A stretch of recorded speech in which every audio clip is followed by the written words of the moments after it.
Today, I'm going to tell you the bitter truth about Philippine real estate. No sugarcoating, no sales talk, just real talk.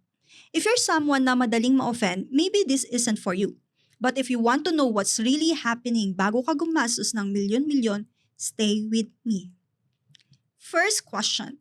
Why is real estate here in the Philippines more expensive than in Thailand or Malaysia kahit sila ang mas developed? Short answer.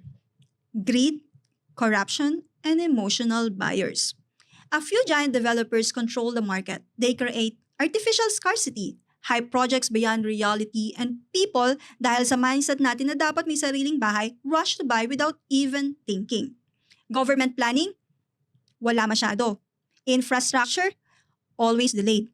Public housing? Kulang na kulang. The truth is, you're not buying a dream. You're buying marketing. Now, if you're serious about real estate, here's the bitter truth.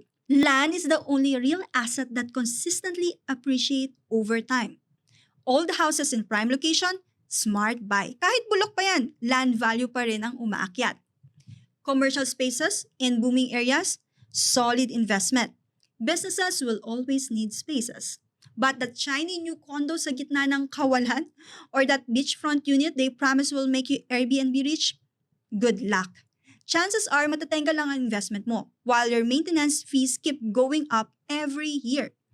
Avoid buying brand new condos in oversaturated cities. Avoid house and lot deals 2 hours away from civilization unless gusto mong araw-araw kang ma-stuck sa traffic. And most of all, avoid anything that promises guaranteed passive income because in real estate, if it sounds too good to be true, almost it is. Real estate can build real wealth, pero only if you're smart, cold-blooded, and strategic.